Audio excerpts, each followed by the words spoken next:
or Podcasted Terror. Hello, everybody, and welcome to the Galactic Network YouTube channel. We're about to record an episode of the Alien Invasion. But first, I didn't do this last week, Brad. Why don't you tell the people watching real quick where people can find us, once they find us, what they can do there? Oh, I'll tell you what you can do. Haha, yeah. Say, you can go to gncasts.com/contact, and you can find all sorts of awesome ways to check us out. We have a Facebook page. We have got, good Lord, what don't we have? You can always check out our YouTube at youtube.com/galacticnetcasts. You can always just jump directly to our show page here at gncast.com/it's aliens, isn't it? It is aliens. Yes, you are correct, sir. It is plural, aliens. You can also call or voice message or leave a voice. I'm sorry. You can either call, text, or leave a voicemail message by calling 805-328-3966. Again, 805-328-3966. And you can contact us there. We do read and listen to and appreciate any and all feedback that you give us. You can also contact us at aliens@gncast.com. All right, I think we're ready to go here. Let's record the episode.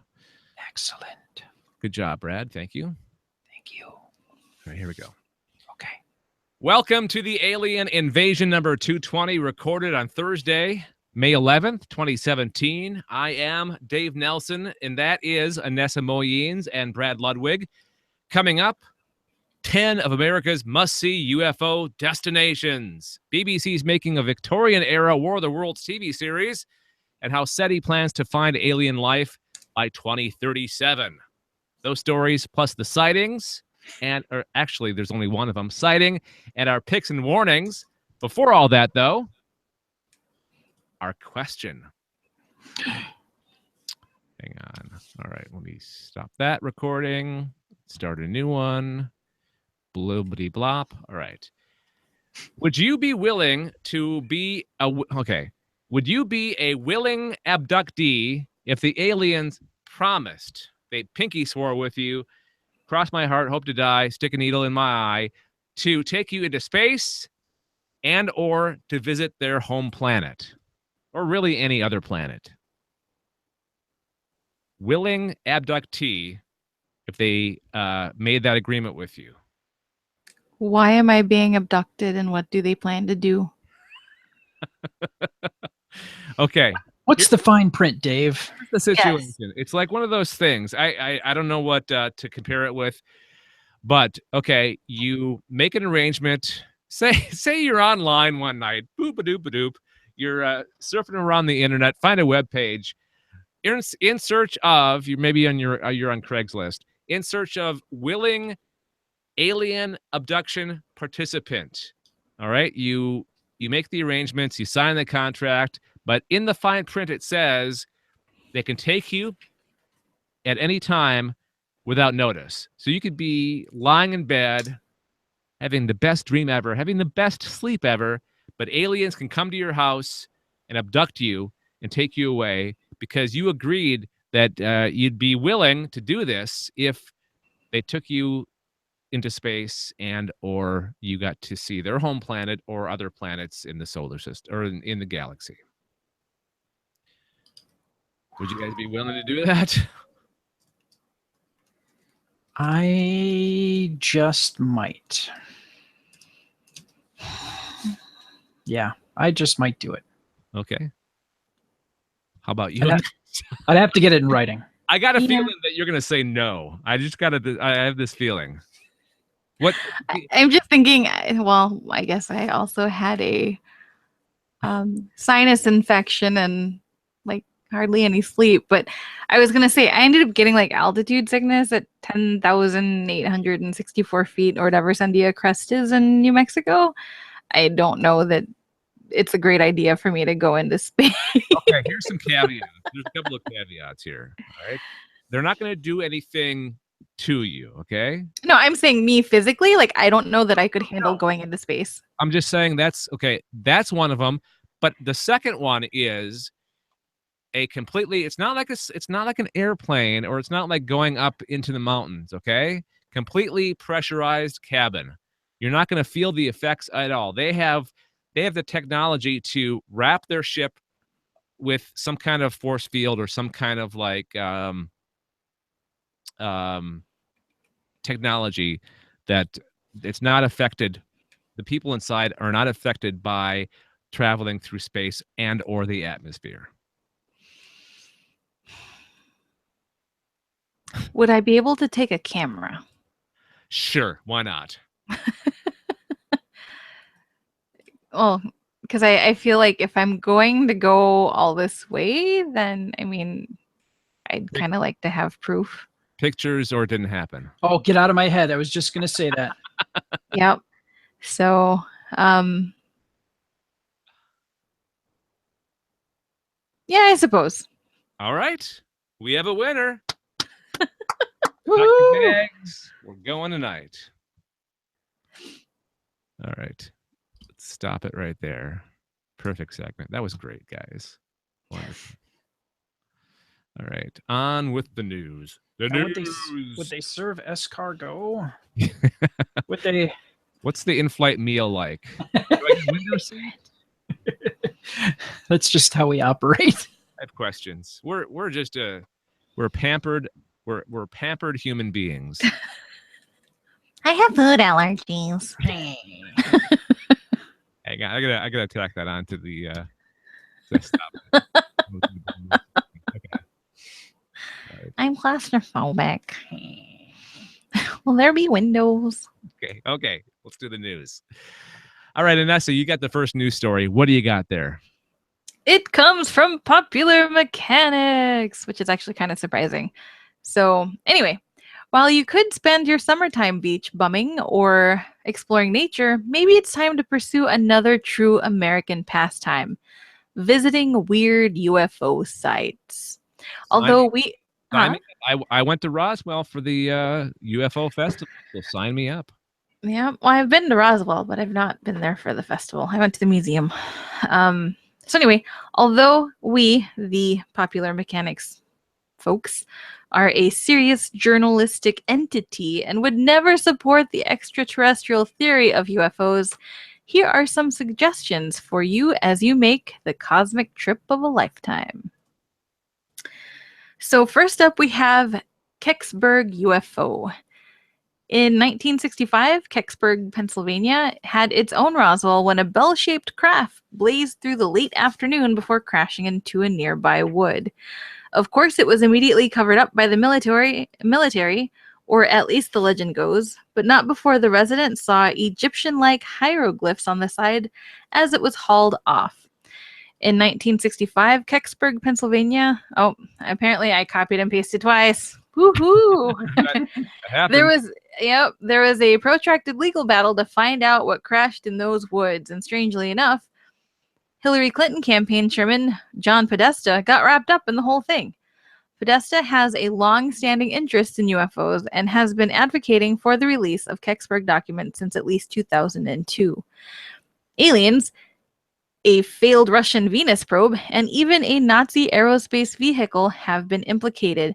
But a Pittsburgh Post-Gazette article points to the research of two Mutual UFO Network MUFON members points to an even more mundane explanation: a General Electric Mark II re-entry vehicle, a spy satellite launched by the U.S. Air Force, went off course, crashing into the woods.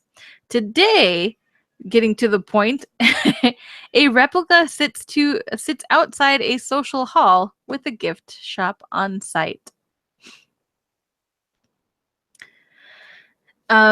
We mentioned Roswell, and that is on the list, but I feel like we've talked about Roswell so much on this show. Schmoswell. Move on. Roswell.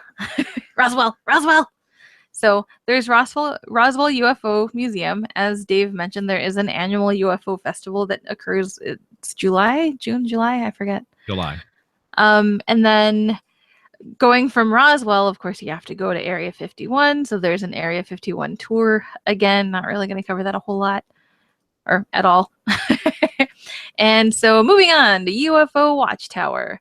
In a tiny town called Hooper in south central Colorado, there's a platform built for staring skyward. According to the National UFO Reporting Center, NUFORC, visualized here by Max Galka, and the link will be in the show notes so you can check that out. The watchtower has actually yielded, quote, results, unquote, because the San Luis Valley in Colorado has been hotbed for reported UFO activity. The watchtower was an inevitability. Getting into the watchtower won't cost you an arm and a leg. A single admission fee is $2, a whole car is $5, and you can camp for $10. Be careful camping. Cattle mutilations have also been reported in the area, and I believe that was part of one of my picks as a documentary about cattle mutilation. Ooh, I like the sneak preview.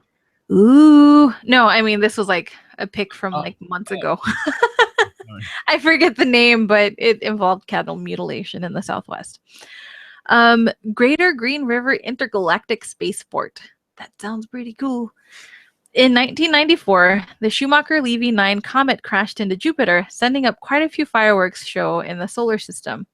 The Green River City Council in Wyoming wanted to build a refuge for any Jovians wishing to flee, and thus rechristened their tiny blip of an airstrip the Greater Green River Intergalactic Spaceport. For the most part, though, it's been used by humans. Sadly, Atlas Obscura says the sign designating it the Intergalactic Spaceport has since been removed or stolen. Bastards.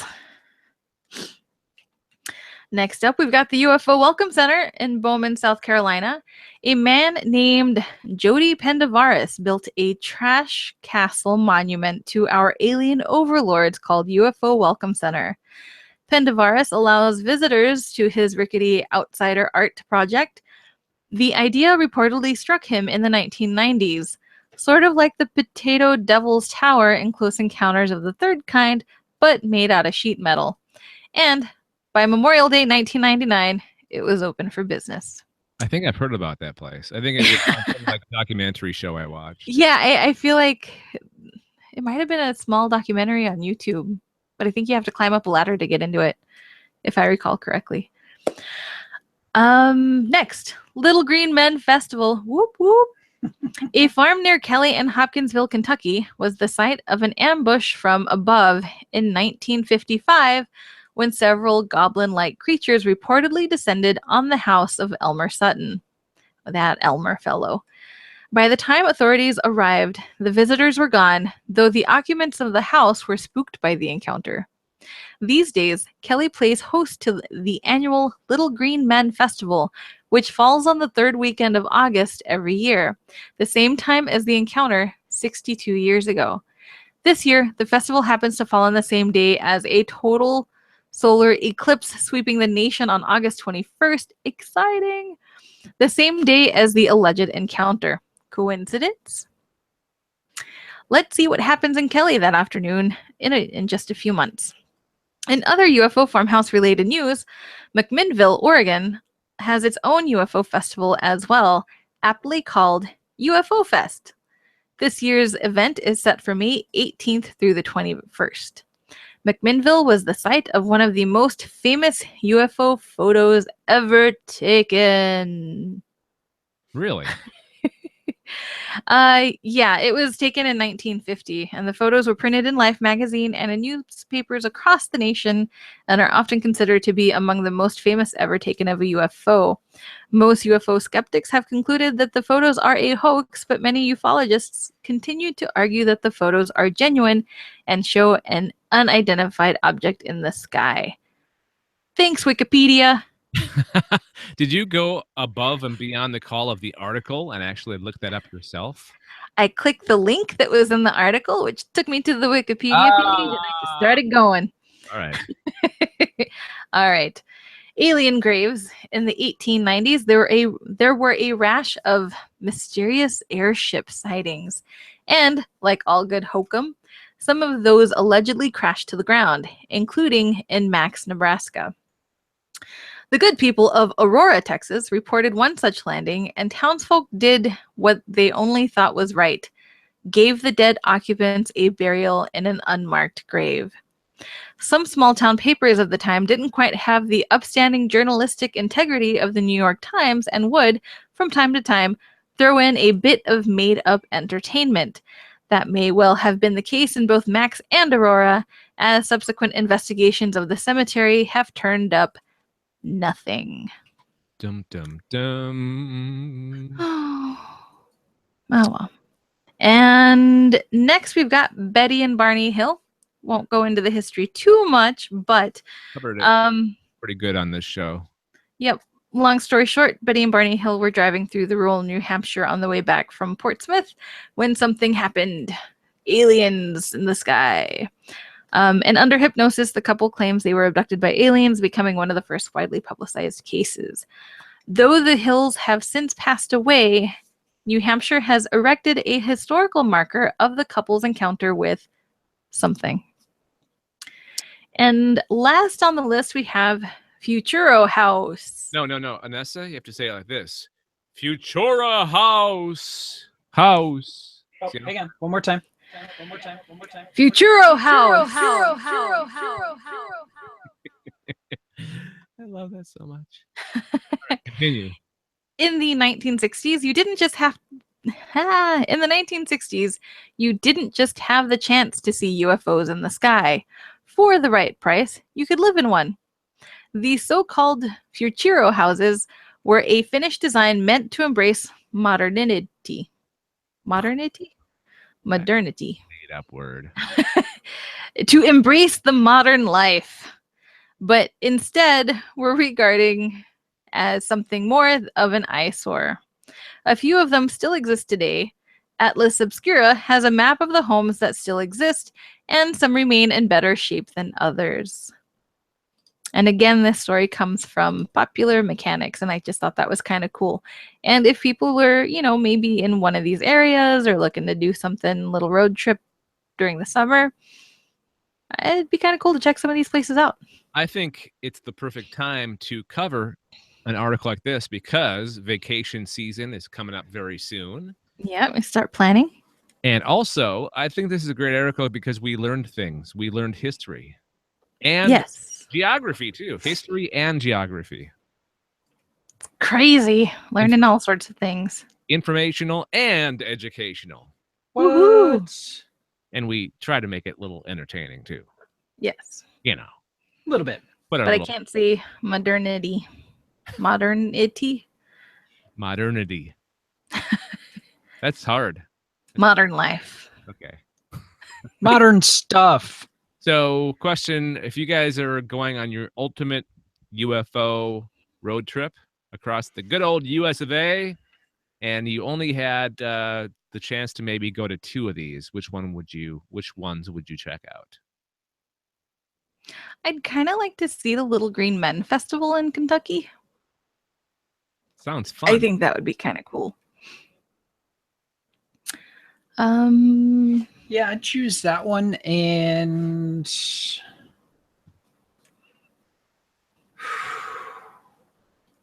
I would go to a town called Hooper and check out the UFO Watchtower. I keep thinking about Mr. Hooper from Sesame Street. Oh, yeah. And Big Bird would always get his name wrong. He's like, Hooper, Hooper. Crazy. All right. Sounds good. Sounds good. All right, let's move on to shooting the stuff. Poop in the chute. Poop in the chute. That sounds really dirty. All right. Usually you pay extra for that. All right. So since the last time we gathered together here to talk about aliens, what have you guys been up to? What happened the last week? I know you guys went to see a movie, but besides that, what else did you do? It was Free Comic Book Day on Saturday. That it was. Yeah. So the whole day had a comic book theme. We went out for, well, we went to eat at our favorite little Mexican grocery store on Friday. And because they have like a little taco counter. And the owner was like, now we're starting to sell elote on Saturdays. And I was like, we're going back tomorrow. And so we went back to the next day for more tacos. What is elote? I was going to talk about that. Okay, thank you. And while we were there, because we told him around the time that we were going to get there, he's like, okay, I'll try to have it ready by then. But it wasn't ready, and I was really sad. So elote is corn. It's corn. It comes in the form of on the cob or in a cup, but it is mixed, and it varies depending on where you get the corn. But it will have like mayonesa, so like mayo, some lime, chile, sometimes like a kind of a sour cream thing going on. They'll add like a hard cheese or something to it. It varies depending on where you get it. Some people put like a hot sauce, like Valentina hot sauce on it. So like I said, it varies, but it's really good. And it's one of my favorite things to eat, which is probably why I don't make it at home, because I would just keep eating it. So yeah, anyway, as we were leaving and already filled with tacos and Mexican soda, they're like, oh, it's ready. And I'm like, the lady goes, how many would you like? And I'm like, 3. So I gave, one for me, one for Brad, and one for our friend Rob, who had eaten this monster of a taco called the taco Arabe. And it's basically a taco, but instead of like corn tortillas, it was with naan bread.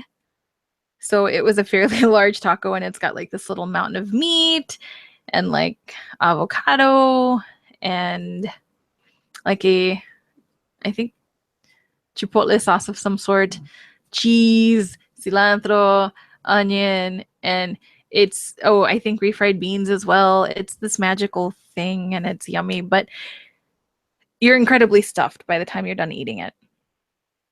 And then I made him eat corn because I'm a terrible friend.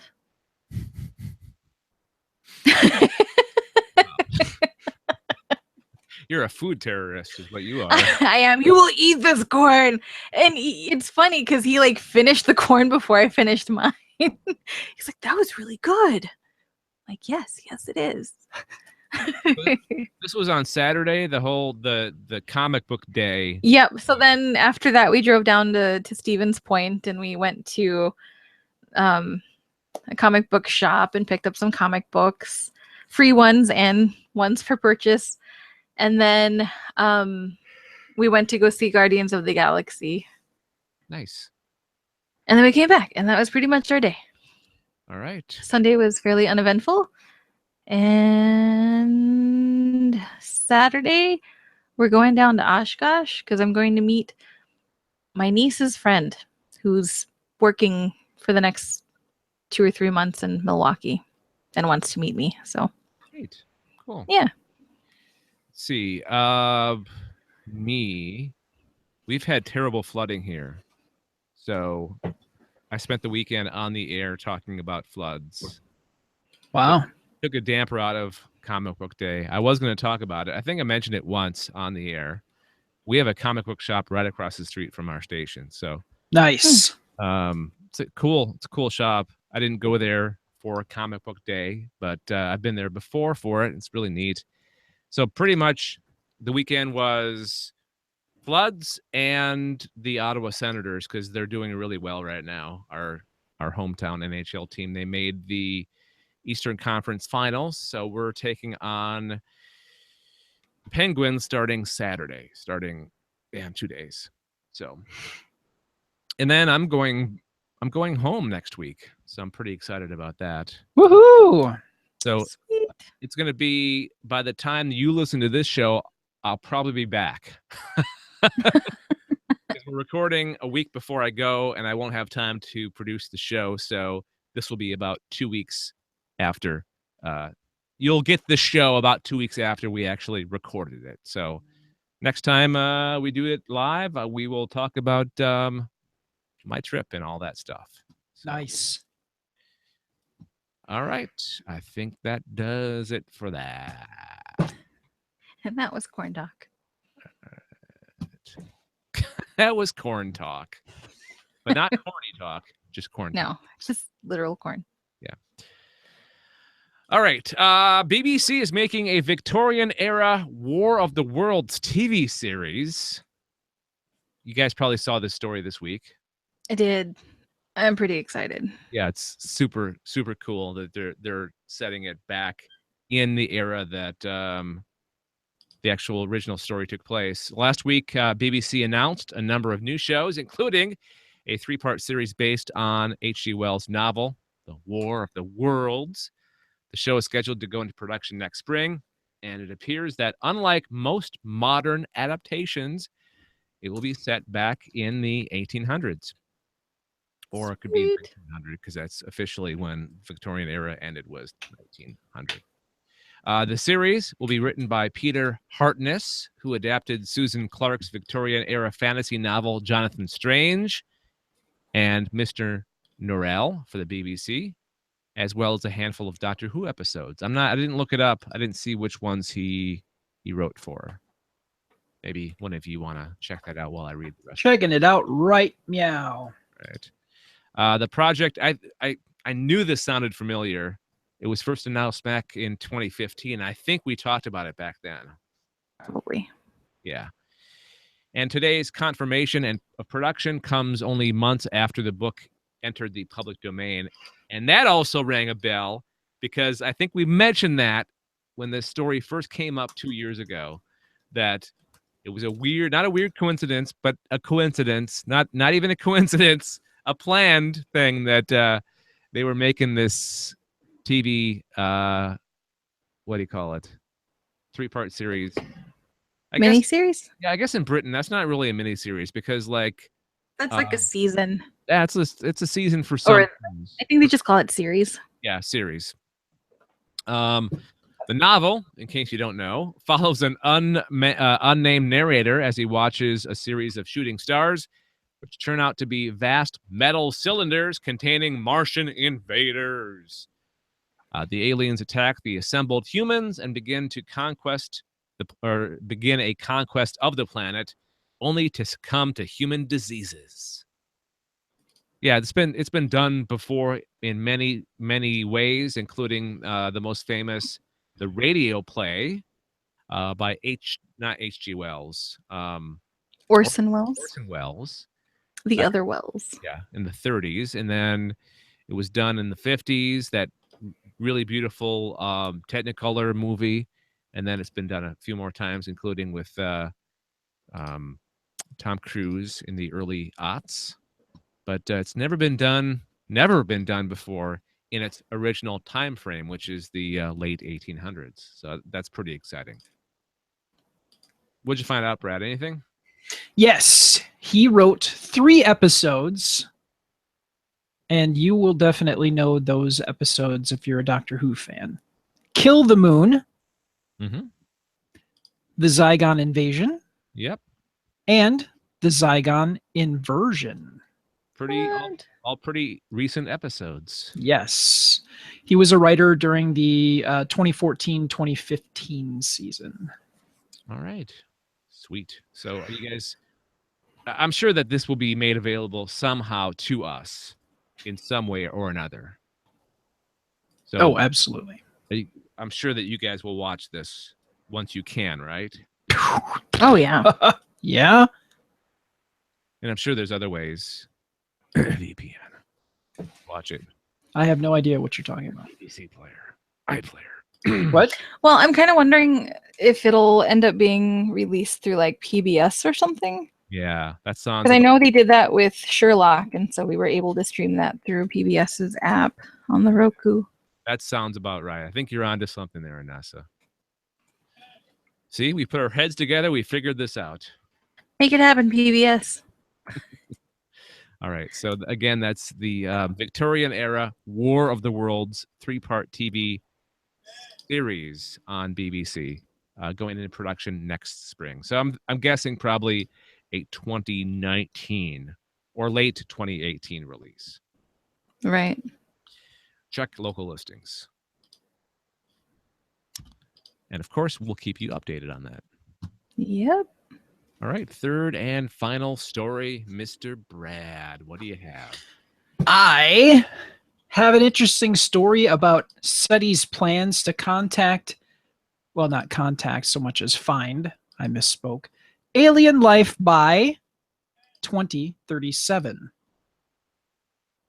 Now, SETI, of course, the search for extraterrestrial intelligence, has encountered endless false alarms while scouring the universe for artificial radio signals. This has only made senior astronomer Seth Shostak want to break out every computing upgrade that either exists or will soon exist to rev up the search for life. Shostak recently talked aliens, not with aliens, talked about aliens, with the U.S. House Committee on Science, Space, and Technology, discussing the state of SETI efforts to identify life beyond Earth. If 2037 is too early, he's thinking 2040. He's quoted as saying, "I bet everyone a cup of coffee that we will find something. With 2 sugars and a splash of optimism," he stated this, though he backed that up just in case I may have to buy a lot of coffee. Finding signs of aliens will rely heavily on our own most supercharged technological advances. Shostak indicated that his planned experiment will need equipment powerful enough to survey around 1 million star systems for those sought after. There we go. Those sought after, radio waves. What is available now would take us thousands of years to investigate such a broad expanse of space. But upcoming improvements will avoid the possibility of both us and our equipment turning to fossils before finding anything, if we find anything. While the fact that computer processors are ridiculously expensive is no alien concept under Moore's law, see what they did there, which predicts that every 2 years, the number of transistors on a circuit inevitably doubles. Processors will keep getting smaller and cheaper and faster at warp speed. Artificial intelligence could also be invaluable in searching for extraterrestrial intelligence.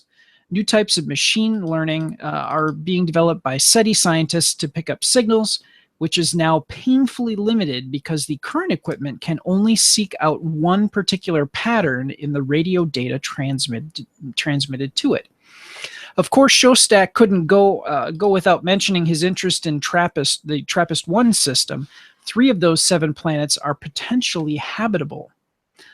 He's quoted as saying, "TRAPPIST-1 and other recent discoveries represent the beginning of an era of extraplanet exploration that, in the next 5 to 10 years, will allow us to identify truly habitable worlds and possibly life beyond Earth," said UC San Diego professor of physics Adam Burgasser, who is a member of the team that discovered the 7-planet star system. These transformative advances, addressing one of humanity's most persistent questions, are we alone, are fully achievable. And that article came to us from Blaster. You can check out the show notes and see the whole thing. We trimmed it for time, but there's a lot of interesting bits in there. All right. I love blaster.com, by the way. That's a great site. They cover a lot of different things. Yeah. Science fiction, science. Yes. Everything that's, if you're listening to this show, it probably is something you would be interested in as well. Mm-hmm. He's got quite the sense of humor, doesn't he? Yes. Absolutely. Did he throw in that Star Trek reference? Wasn't there a Star Trek reference in there somewhere? No, he said warp speed. Was that? That was the author that threw that in. Okay. All right. Neat. Well, I hope that he's right by 2037 because I'd like to know before I die that we made alien contact. That'd be cool. I guess I'm not guaranteed to be dead by 2037. So it's how many years is that from now? That's 20 years, right? 20 years. 70. I'll be 70. Yeah, I'll be, God willing, I'll still be kicking around. How old are you, Dave? Well, just do the math. You're 50? I'm 50. Yes. Huh. I didn't think you were that old. Yeah. Well, thank Not you. that's old, but No, most people don't guess that I'm 50, which is really neat. I know that sounds bad, but I'm like, that's not what I meant. No, age is state of mind. Age is nothing but a number. It's also the one thing I have noticed since I turned 50 is, and this may have to do with the puppy dog, because we're always running around after it, is at a certain time every night around 11:15 or so, I start falling asleep. Oh. And I can't stop myself. I literally cannot stop myself from falling asleep. And this is a very recent occurrence, and it's troubling, is what it is. Maybe a combination of both. I'll blame the puppy. Yeah, let's blame the puppy, shall we? It's like, oh, the puppy looks tired. Let me sit here and cuddle with it. And out. Because he does that. Like he's on a clock. You look 11, around 11, he goes on the couch, nests, finds his spot, and he's out. All right. Yeah, Furlock is on a clock because he wakes me up at about 5:30. It varies within a half hour of that. So between 5 o'clock and 6 o'clock in the morning is when I have to wake up for the cat. And then he eventually settles down and I go back to sleep. Definitely on a schedule, on a clock. Yep. All right. We're done with that story. Let's move on to the sightings. It's time for the sightings.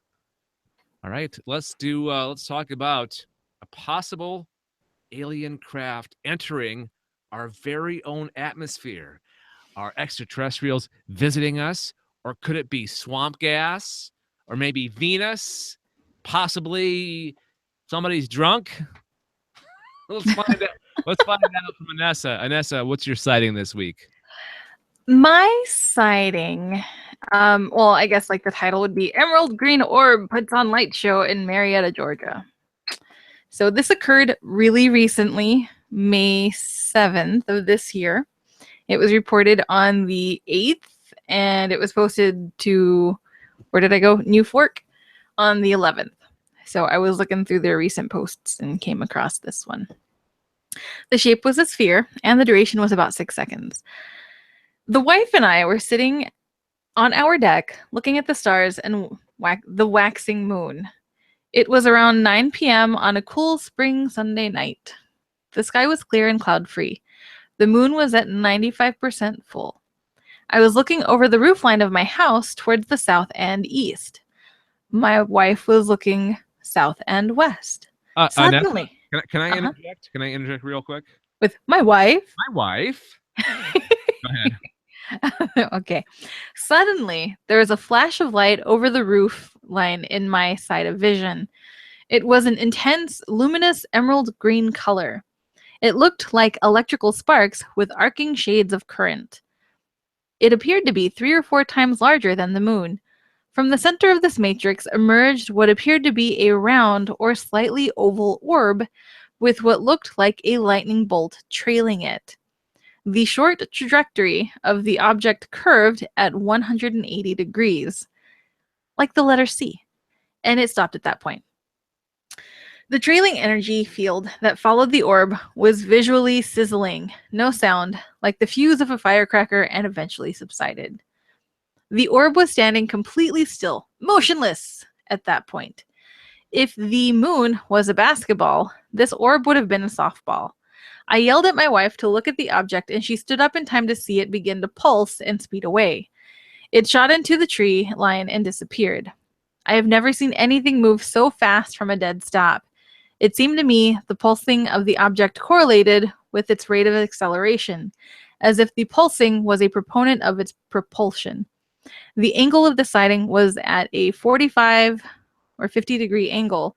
It appeared to be moving laterally due south. My personal opinion is that this object is made a dimensional shift like a car running off the road. The initial light show appeared to be a force field that had been breached. As the light stood motionless after its introduction into our world, It appeared to get its bearings and re-enter its original flight path. That's just my take. Or maybe it was here to stay. I hope to make a computer model in real time of the experience. This is something the wife and I will never forget. Wow. How I know. what a detailed account. And for only what, 6 seconds? Yeah.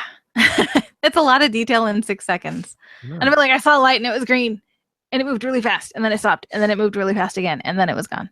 Well, it sounds like this person knows their stuff. Like it's I was going to say, I kind of wonder if they're maybe into science or science fiction or just happen to have seen a lot of movies. and probably Watch the X-Files or kind something. of animation, computer animation as well. It sounds like they want to make Right. So they have some computer they have some animating skills and stuff. So, but no, I like the detail that was presented in this particular sighting. neat. Because So some of them were like really vague, like, oh, I saw this thing and it was bright and then it like went away. just judging from the description, do you think it sounds legit?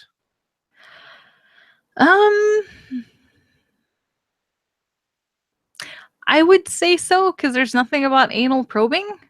Very good point. You laugh, but if you ever go to like MUFON or New Fork and read their new like posts that they haven't gone through yet, like, oh my god, I thought I was abducted by aliens. My butt hurts. Like just random comments like that, and it just like stop. It's not funny anymore. It's the internet. It is the internet, so that would give it a little more legitimacy compared to some of the others. I know, but no, I like the description, and I don't know. I would like to think that it happened because my first thought was like a meteor coming in, so it'd be like a meteorite. But but then you don't stop, and it's not that big.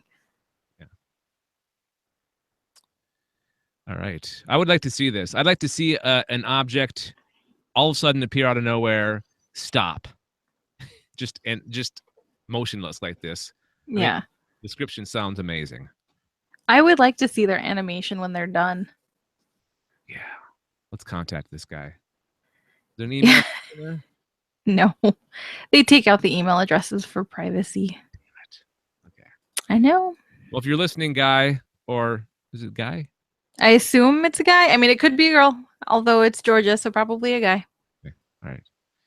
Not that we're making any kind of generalization. I don't know. So it could be, you know, it could be a wife and a wife or a husband and wife, but yeah, if someone in Marietta, Georgia happened to have witnessed this and made an animation, could you send us the link? Yeah, that'd be awesome. Okay, let's wrap that up. Wrap that baby up. And Zip. okay, I didn't see Guardians, so I have a proposal for you guys. I will take my headphones off if you guys want to do a spoiler-filled review. But if you, Well, I don't. It's still pretty new, so I don't want to do a spoiler. okay, just a review. generalization, just a general. You thought it was good, you thought it was bad. Just Yep. don't give any specifics away. Right. Okay, all right. Let's Is that okay? yeah, that's perfect. Okay. All right. So, as we mentioned, go ahead. Hang on. Let me. Oh no, your picks and warnings intro. Yeah, let me do the intro. I will do mine, and then you guys can wrap up with yours if you don't mind. Okay. All right. So let's talk about our picks and warnings. These are things that we have entertained ourselves with, related somehow to aliens in one form or another. It can be, let's see, a short film like mine, a full-length film like yours, books, games. We've done apps before, anything alien related. So mine was kind of last minute. I was running behind this week, and my go-to is always a short film. So I just went onto YouTube, and typed in alien invasion short film. And what happened to come up that caught my eye was one that was called Embers and Dust. And funny enough, it actually relates to my story. I love how that works out. What? Mhm. My short film it takes place the night of Orson Welles' radio play based on War of the Worlds. And it follows this family. They seem to be out in the woods. They have a farm, and I think it's down south somewhere because they show them, or they show one of the characters in like a diner, and other people are talking and they have a southern accent. So I think it's down south somewhere. But they have a kid, and the kid is wandering out in the woods, and he stumbles upon an alien like creature, sort of. It's like all glowy, sort of like, you guys remember the very first episode of Star Trek The Next Generation? I forget what they called that being. The being that's powering Farpoint Station. And at the end, it gets set free, and the creature that comes out of the shell or whatever it is looks like this creature, and it's kind of got tentacles hanging down, sort of like what's described in the book and you see in different movies, very adaptations of War of the Worlds, like those machines, but it looks like it organically, like the machines that you see are probably like exoskeletons for actual beings that have those kind of tentacles things, sort of. But it's a small one out in the woods, and the kid runs into it, and it kind of goes back and forth between a flashback to when he's talking to his father about space. He's interested in space. And the present day, which is he's in the woods. He stumbled upon this creature, this alien creature. And then in the background, you can hear Orson Welles' radio play of War of the Worlds because people are listening to it and they're all freaking out. So it's really neat how it's taking place as the War of the Worlds radio broadcast is happening, but there's an actual alien. Like, I don't know if it's supposed to be this, it's actually happening, but then at the end, Orson Welles comes on and says, no, this was just fiction. It just maybe it's like a coincidence that this alien showed up the night of that broadcast. But it's really neat. It's very well done. Like, it doesn't look like a amateur YouTube short film. It looks like a Hollywood style, really good looking period piece that looks like the 1930s when the War of the Worlds radio broadcast took place. Like, it looks amazing, and I highly recommend. I'm going to give 5 effing flying saucers to this because it's worth it. Oh, wow. Nice. Yeah. So again, it's Embers and Dust short film about the night of the radio play and an actual alien encounter in the woods. Very cool. All right, so you guys went to see Guardians of the Galaxy, and it's going to be your pick, but you're not going to be too spoilery, right? Nope. Right. You're going to talk about it in generalities.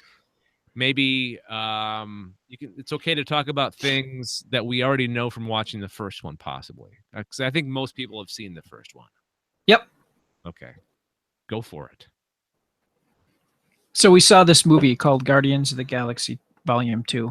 Okay. It was awesome. The end. No. How many flying saucers? 150. No. Yeah, we saw it on Free Comic Book Day last Saturday, and it continues the story of the of the Guardians characters, and their first job that they take, they do very well with, but Rocket kind of screws something up a little bit, and that a lot of the hassle and heartache that they have is kind of because of a decision that Rocket makes. We get a lot of character development in this film. We we get to see how these people have kind of come together. And the theme is very much what is family, what is togetherness, how does that work? And as we've seen in the trailer, Peter Quill, Star-Lord, actually gets to meet his father, whom he's often wondered about, where he's from, if his mom was crazy because she always said that he came from the stars. So he gets to find out the truth. And they really do a great job kind of expanding the universe and kind of giving us a sense of scale to the universe, is the only way I can explain it without giving anything away. They do. Stan Lee's appearance is wonderful, and we get the introduction of potentially important characters with the introduction, or with his scene. So that was really cool. That's pretty much all I can come up with in a nutshell. Inessa, do you have anything to add?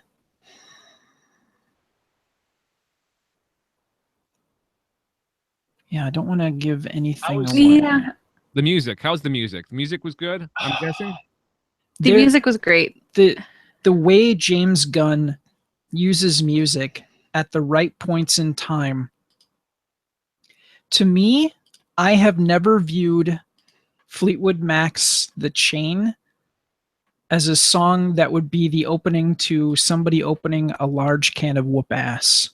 But that is exactly what happens. Once the chain starts up, you're like, oh shit, it's on. Here it is. It's coming.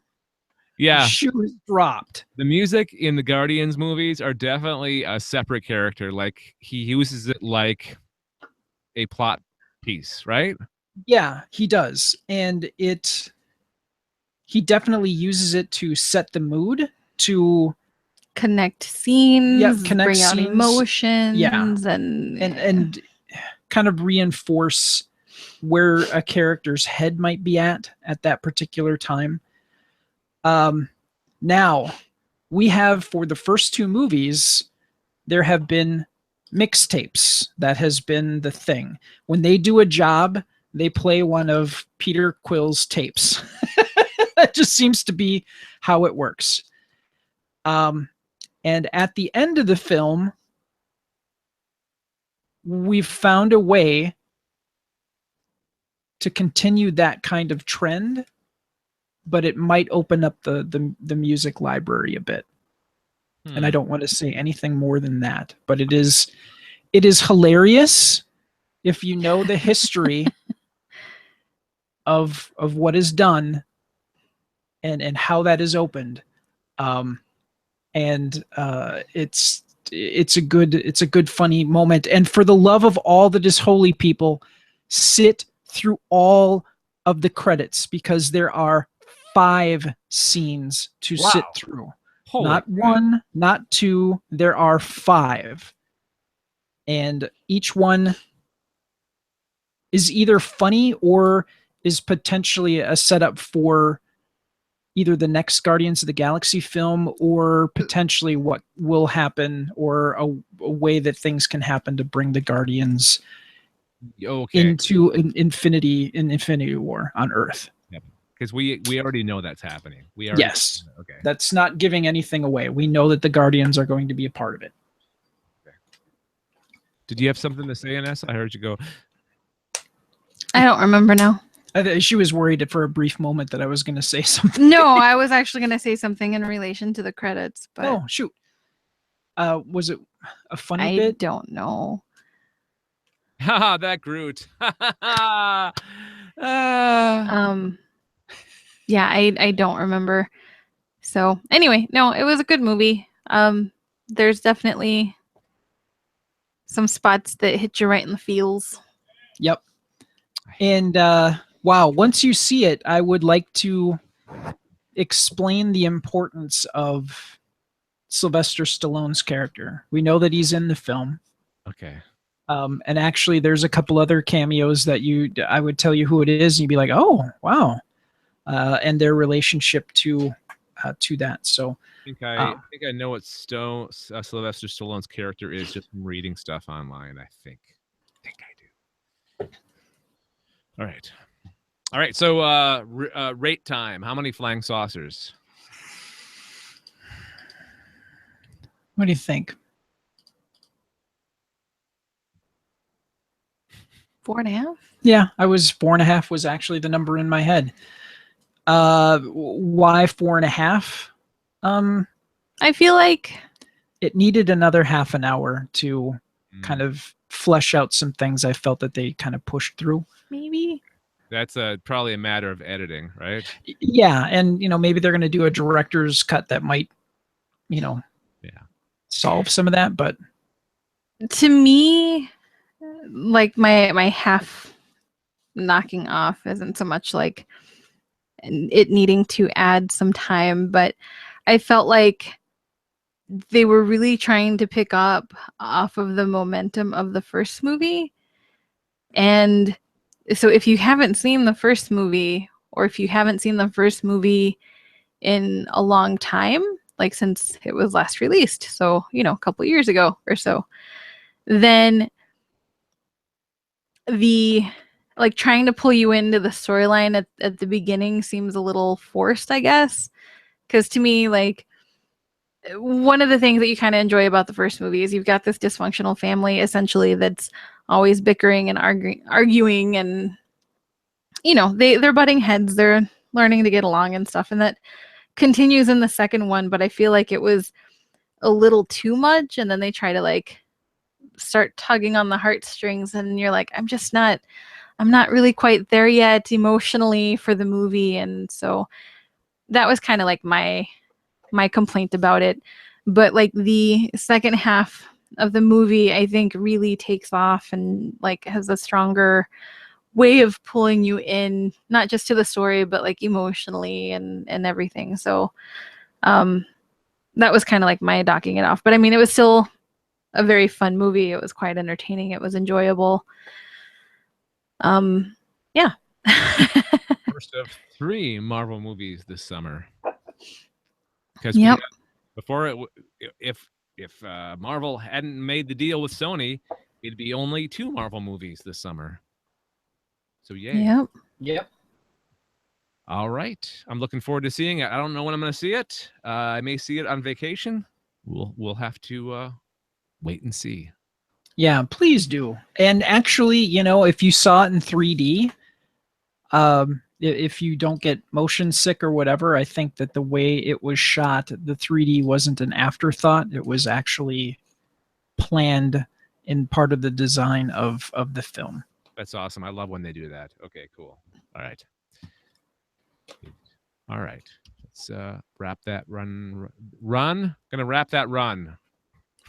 Ruh-roh. All right, let's do the close. Here we go. That's going to do it for this edition of the Alien Invasion, a Galactic Network podcast. If you'd like to read more about the stories that we did talk about on this episode, click on the links in the show notes. And our thank yous go out to Monkey Warhol for providing our intro music, the song called Alien Syndrome. You can find all his stuff at soundcloud.com/Monkey Warhol, just like Andy Warhol, but with Monkey. Also, Retward von Dernberg, a composer from Germany, for our closing song called Be Water. His address is the Caravel, TheCarvel.net. And also, thanks to Ben Olson. Ben! For recording our disclaimer audio at the start of the episode. BenOlson.com is his site. Thanks for joining us, everybody. And before we leave, final thoughts? Brad. I really want to get this Lindbergh Area 51 UFO replica model kit. It's All only right. $29.99, and And there's I'm 13 gonna- left in stock. For our friends who are checking us out on the YouTubes, here is what it looks like. Wait, look, I'm gonna zoom in. Oh, hang on now. I'm gonna zoom in. Nice. It's an old kit Oh, but it's still available, and it's a flying saucer, and it looks amazing. It's 1/48 scale. looks like there's stuff inside too. It does. It looks like there might be a couple of aliens inside flying the craft. Only $30. That's a good, fantastic Yep. price. And if you have Amazon Prime, get it in 2 days, free shipping. Boom. All right. We also have a model need to finish putting together. Yes, we do. It's an alien, also from Lindbergh. Yep. Peeps. You They guys make really- some good kits. You guys should really do YouTube videos of you guys putting these together. I need a better. It'd be more of like, ah, damn it, cat, get down. Yeah, oh, God. Go away, cat. That would be the entire video. All right, never mind then. Because like Furlock would be like, why aren't you paying attention to me? Oh my god. Oh my god. I will glue your ass to this UFO. And then Irene would like put her claws on our knees and be like, meow. Oh yeah. I mean, our cats are adorable, but they They're really so needy. they hate if you're not paying attention to them, because how dare you? Mm-hmm. That sounds like my puppy dog too. Yep. So yeah, that would be the entirety of the YouTube video. Pets. You can't wait for the time that they're sleeping, because then you can get stuff done, you know? Mm-hmm. All right. Inessa, what's your final thought? Food something, right? It's got to be. No, I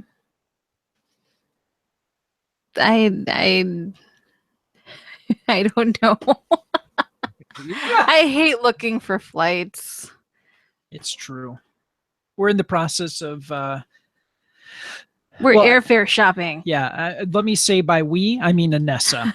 Yeah. No, First off, yeah. It's because I'm not a flyer, and I trust Inessa's judgment in comparison shopping flying more than I would my own. And yeah, so it's been a lot of, hey, check this out. What do you think of this itinerary? And What about this one? What about that one? And it's one of those things where like I have booked so many flights for so many different people. I find it hard to do it for myself. It's true. well, good luck. Thanks. Yeah. That's all I got to say. All right. Thanks for joining us, everybody. And until next time, we'll talk to you later.